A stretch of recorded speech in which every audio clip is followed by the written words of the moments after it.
Bonjour, bonjour, chers membres de la communauté. Apprendre des mathématiques, une communauté très dynamique. Nous sommes encore là pour vous aujourd'hui. Moi, c'est Sianekan Enoch, pour ceux qui ne me connaissent pas, professeur de maths TICE au Collège moderne d'Amanvi. Nous continuons toujours avec nos exercices d'application pour la leçon numéro 1, précisément la logique de répartition dans les matrices dans l'épreuve de logique. C'est parti. Alors voici les exercices que nous avons proposés pour le résumé, la dernière vidéo.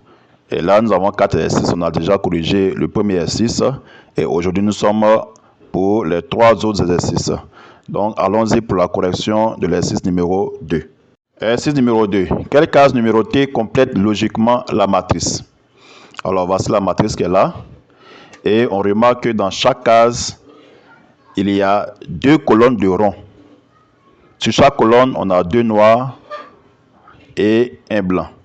2 ronds noirs et un rond blanc. La deuxième remarque qu'on fait aussi, c'est que les colonnes de rond sont soit collées à gauche, ou collées à droite, ou séparées. Donc, c'est la disposition qu'on a sur chaque rangée. Et cette disposition ne se répète pas sur une ligne ou une colonne. Donc, logiquement, c'est la répartition qu'on doit suivre ici pour pouvoir trouver la solution dans la 3e ligne. Donc, lorsqu'on suit cette logique dans la 3e ligne, alors, 3e ligne, première case, on a les 2 colonnes qui sont collées, mais à droite. Ensuite, on a les 2 colonnes de rond qui sont collées à gauche. Donc, forcément, la seule possibilité qui reste pour la 3e case, c'est les 2 colonnes qui doivent être séparées. Et les 2 colonnes doivent être séparées avec chaque colonne contenant 2 noirs et un blanc. Donc, lorsqu'on regarde un peu dans nos propositions de solution, c'est la solution numéro 4 qui est appropriée. Donc, chers amis, voici comment on fait l'exercice numéro 2.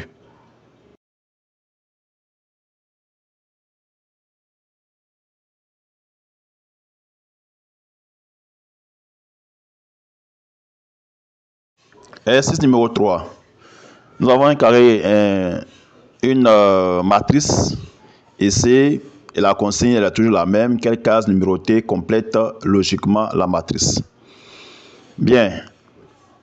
Toujours le sens de l'observation. Déjà, on sait que ici, la couleur n'est pas ce qu'on doit regarder puisque tout est blanc.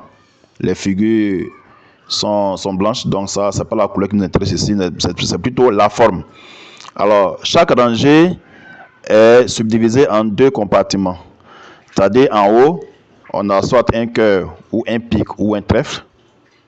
En dessous aussi, c'est la même chose, sauf qu'il n'y a pas de répétition.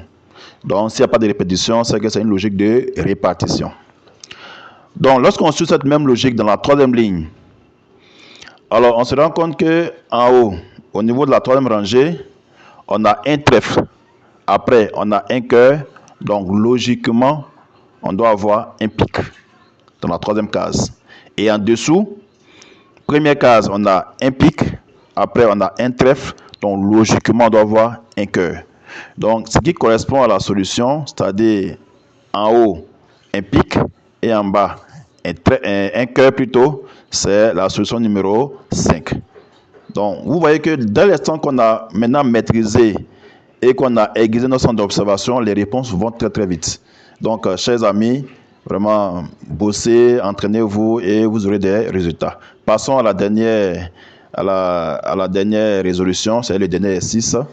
Et nous allons pour l'exercice numéro 4. Exercice numéro 4. Quelle case numérotée complète logiquement la matrice? Alors, ici, on remarque que chaque case contient sur une rangée, soit un carré, un triangle ou un rond, sans qu'il n'y ait de répétition. Donc, déjà là, on a une logique de répartition. Alors, lorsqu'on suit cette logique dans la 3e ligne, qu'est-ce qu'on a? On a un carré, 3e ligne. Après, on a un rond. Donc, forcément, ce sera un triangle. Ça, c'est clair. Maintenant, si c'est un triangle qui est là, alors dans les propositions de solutions, on se rend compte qu'il y a 2 solutions qui contiennent des triangles. Donc, on a la solution numéro 3 et la solution numéro 6. Mais ce qui les différencie, c'est la couleur. Il y a un triangle qui est blanc et puis l'autre est gris. Donc, on retourne à notre matrice. On remarque que chaque figure change de couleur d'une rangée à une autre. Donc, si on prend le triangle, dans la première rangée, ce triangle était blanc. Il est blanc plutôt. Deuxième rangée, il devient gris. Donc, forcément, dans la troisième rangée, il va redevenir blanc. Parce qu'il n'y a que deux couleurs, soit blanc, soit gris. Donc, la troisième rangée, nous aurons le triangle blanc. Donc, la solution ici, c'est le numéro 3. Donc, voici, chers amis, comment on résout les exercices de matrice qui suivent des logiques de répartition. Likez la vidéo, partagez-la massivement pour que d'autres personnes aussi puissent comprendre et qu'ensemble, nous puissions démystifier la logique. Et à nous revoir pour les prochaines logiques, pour la dernière logique au niveau des matrices. Merci et bonne journée à vous.